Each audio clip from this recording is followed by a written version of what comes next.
इस दुनिया में सबसे ज़्यादा डेंजरस चीज़ क्या है? वो है जब परमेश्वर की महिमा आपसे अलग हो जाए। और हम काफ़ी बार इग्नोरेंस में रहते हैं, हमें पता नहीं होता कि परमेश्वर की महिमा हमसे अलग हो चुकी है। याद रखें, परमेश्वर प्रेम है और वो हमेशा अपनी महिमा आपको देना चाहता है, लेकिन कारण हम ही हैं, गलतियां हम ही करते हैं कि वो महिमा हमसे अलग हो जाती है। इस वीडियो में मैं आपसे कुछ पॉइंट शेयर करूंगा जिस वजह से परमेश्वर की महिमा आपसे अलग हो सकती है।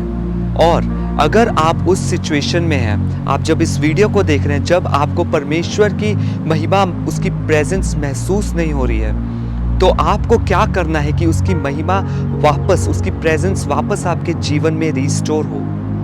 पहला कारण जानने के लिए मैं आपको लेके चलता हूं अदन की वाटिका में, गार्डन ऑफ ईडन में, जहां आदम और हवा ने पाप किया। और जब उन्होंने पाप किया तो उसका रिजल्ट क्या हुआ?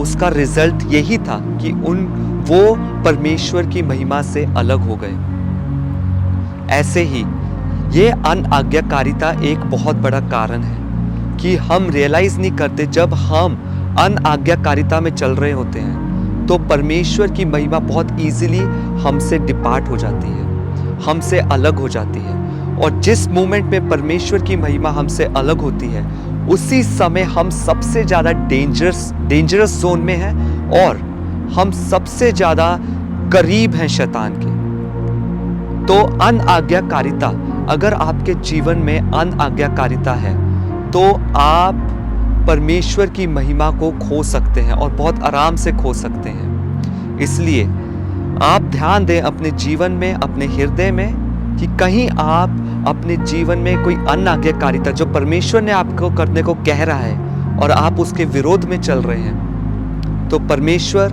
की उपस्थिति, उसकी ग्लोरी आपसे अलग हो जाएगी। दूसरा मैं आपको बताना चाहूँगा, जब हमारे अंदर कोई पाप है और वो पाप को जानते हुए भी हम उसका आनंद लेते हैं, जैसे हम समसून के जीवन में देख रहे थे कि वो कैसे वो उस पाप में था और वो उस पाप का आनंद ले रहा था, उसने वो आनंद लेना छोड़ा नहीं। और क्या हुआ उसका इल्जाम कि उसको पता भी नहीं चला कि कब उससे परमेश्वर की महिमा अलग हो गई। इसलिए अगर आपके जीवन में कुछ ऐसी चीज़ है, कोई ऐसी बात है, जरूरी नहीं कि वो पाप ही हो, कोई सेकुलर वर्ल्ड की चीज़ हो सकती है, कोई सोशल मीडिया हो सकता है, या कोई पाप का आप आनंद ले रहे हैं, उसको छोड़ने की बजाय, उसको नो कहने की बजाय आप उसमें और अंदर जा रहे हैं, तो परमेश्वर की उपस्थिति कब आपसे विदा हो जाएगी आपको पता नहीं चलेगा।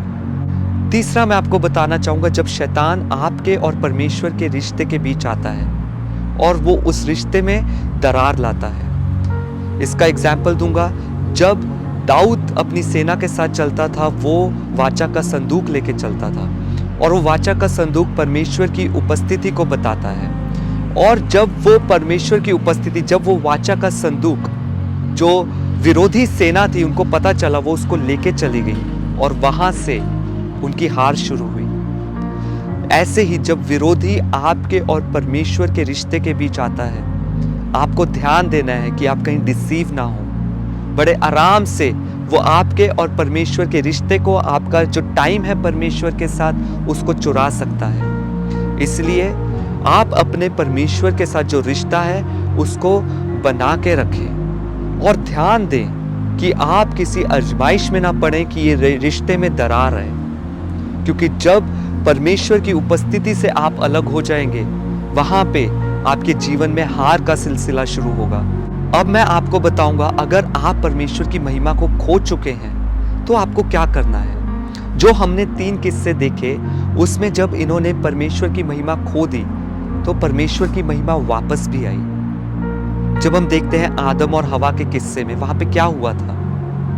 उन्होंने पाप करके परमेश्वर की महिमा को खो दिया, लेकिन उस पाप के लिए प्रभु यीशु मसीह ने जान दी ताकि वो वापस उस महिमा में आ सके। तो सबसे पहला पॉइंट है यीशु मसीह का लहू, जो कि बाइबल बताती है कि आपके और परमेश्वर के बीच में शांति का कारण है, जो कि बाइबल बताती है कि वो प्रूफ है आपकी फॉरगिवनेस का। जो भी आपसे गलती हुई है, जो भी आप अनाज्ञाकारिता में चले हैं, तो हमेशा अपने जीवन में प्रभु यीशु मसीह के लहू को साथ लेके चलें, अपनी सोचों में, अपने कॉन्शियस में। दूसरा, जब हम सैमसन के किस्से में देखते हैं कि उसने जब पाप कर दिया, उसको पता भी नहीं चला कि कैसे परमेश्वर की महिमा उससे विदा हो गई। लेकिन उसने क्या किया? जब उसको बांधा हुआ था, उसने पश्चाताप किया, उसने रिपेंट किया। तो रिपेंटेंस, यीशु मसीह भी हमें यही बताने आए थे, रिपेंटेंस इतनी जरूरी है कि वो आपको परमेश्वर के साथ वापस रिस्टोर करती है।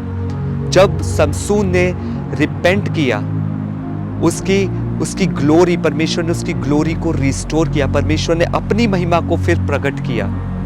तो अगर आप चाहते हैं कि परमेश्वर अपनी महिमा को प्रकट करे आपके जीवन में, तो आप रिपेंटेंस का, कंटिन्यूअस रिपेंटेंस का जीवन जिए। तीसरा, दाऊद के किस्से में जब वाचा का संदूक चला गया था, वो बताता है परमेश्वर के साथ आपकी फेलोशिप, आप परमेश्वर की प्रेजेंस में ठहरे। परमेश्वर की प्रेजेंस से खुद को अलग ना करें। शैतान पूरी कोशिश करेगा, इवन आपको जो आलस आ रहा है, वो आलस भी एक शैतान की स्ट्रेटेजी है, लेकिन आप परमेश्वर की प्रेजेंस में दिन रात बने रहें, वो आपको सेफ रखेगा और वही आपकी विक्ट्री का कारण है। समय है, मेरी ये प्रार्थना है कि पवित्र आत्मा आपकी मदद करें। आप पवित्र आत्मा को कहें कि वो आपके हृदय को जांचें और हर वो चीज़ जो आपको परमेश्वर की महिमा से अलग कर रही है, उसको आपके जीवन से निकाल दें। शालोम।